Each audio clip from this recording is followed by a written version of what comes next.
റഷ്യക്കെതിരെ Ukraine നടത്തിയ വ്യോമാക്രമണങ്ങളെ തുടർന്ന് Russian വിദേശകാര്യമന്ത്രി Sergei Lavrov American state secretary Marco ലൂബിയോയുമായി ഫോണിൽ സംസാരിച്ചു. ഇസ്താംബുളിൽ നടക്കാനിരിക്കുന്ന റഷ്യ യുക്രൈൻ ചർച്ചകളെക്കുറിച്ചും റഷ്യൻ പ്രദേശത്തിനെതിരായ സമീപകാലങ്ങളിലെ യുക്രൈന്റെ ആക്രമണങ്ങളെക്കുറിച്ചും ഇരുപക്ഷവും ചർച്ച ചെയ്തു.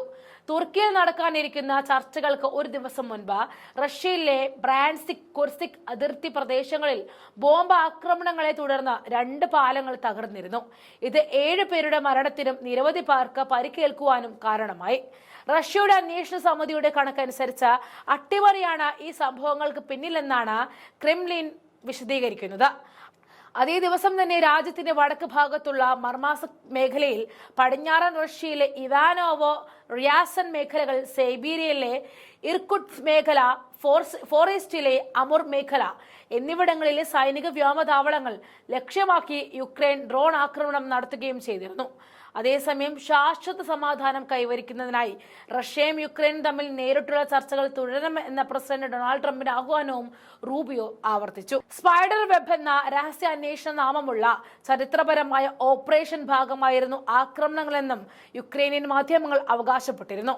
അതേസമയം റഷ്യയുമായി നേരിട്ടൊരു സംഘർഷത്തിന് തയ്യാറെടുക്കാൻ ഒരുങ്ങുകയാണ് ബ്രിട്ടൻ എന്ന വാർത്തകളും പുറത്തുവരികയാണ്. റഷ്യയിലേക്ക് അടുക്കുന്നത് ആത്മഹത്യാപരമാണെന്ന ബോധ്യം ബ്രിട്ടനില്ല എന്നതാണ് ഈ പുതിയ നീക്കത്തിൽ നിന്നും വ്യക്തമാകുന്നത്. എങ്ങനെയെങ്കിലും സമാധാനം കൈവരിച്ച സംഘർഷം അവസാനിപ്പിക്കാനാണ് യുക്രൈന്റെ പ്രസിഡന്റ് വ്ളാഡിമിർ സെലൻസ്കി ആഗ്രഹിക്കുന്നത്. പക്ഷേ കൂടുതൽ ആയുധങ്ങളും പണവും നൽകി യുക്രൈനെ റഷ്യയ്ക്ക് മുന്നിൽ ഇട്ടുകൊടുത്ത സംഘർഷം വ്യാപിപ്പിക്കാനാണ് ബ്രിട്ടനും ജർമ്മനിയും തുടങ്ങിയ പല പാശ്ചാത്യ രാജ്യങ്ങളുടെയും ഉദ്ദേശം. റഷ്യയുമായി സംഘർഷത്തിന് തയ്യാറെടുക്കുന്നതിന് വേണ്ടി സൈനിക വ്യാവസായിക അടിത്തറ ശക്തിപ്പെടുത്തുന്നതിനായി കോടിക്കണക്കിന് പൗണ്ട് സമാഹരിക്കാൻ ബ്രിട്ടൻ പദ്ധതിയിടുന്നുവെന്നും പ്രതിരോധ secretary John Healey അറിയിച്ചിരിക്കുകയാണിപ്പോൾ.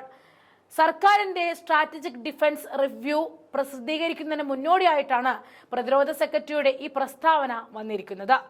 BBC report പ്രകാരം റഷ്യയും ചൈനയും ബ്രിട്ടന് പ്രധാന ഭീഷണികളാണ്. ബ്രിട്ടനെ പോലെ തന്നെ നനഞ്ഞിടം കുഴിക്കാനിറങ്ങിയ മറ്റൊരു പാശ്ചാത്യ രാജ്യമാണ് ജർമ്മനി എന്ന കാര്യത്തിൽ തർക്കമേയില്ല. തങ്ങൾ ഇവിടേക്ക് തന്നെ ഉണ്ട് എന്ന് 4 ആളെ അറിയിക്കാൻ കിട്ടിയ അവസരം മുതലെടുക്കുവാനാണ് ജർമ്മനി ഇപ്പോൾ ഇറങ്ങിത്തിരിച്ചിരിക്കുന്നത്. പക്ഷേ റഷ്യയോടാണ് ജർമ്മനി ഇറങ്ങിയിരിക്കുന്നത് എന്നത് മാത്രം അവർ മറന്നുപോയി. യുക്രൈൻ ആയുധങ്ങൾ വാഗ്ദാനം ചെയ്തുകൊണ്ടാണ് കളത്തിലേക്കുള്ള ജർമ്മനിയുടെ അരങ്ങേറ്റം. പക്ഷേ റഷ്യൻ ലക്ഷ്യങ്ങൾ ആക്രമിക്കാൻ യുക്രൈന് ജർമ്മനി നൽകുന്ന ടോറസ് ക്രൂയിസ് മിസൈലുകൾ ഉപയോഗിച്ചാൽ ജർമ്മൻ പ്രദേശത്തേക്ക് റഷ്യ ആക്രമണം നടത്തുമെന്ന മുന്നറിയിപ്പും ഇപ്പോൾ റഷ്യ നൽകി കഴിഞ്ഞു.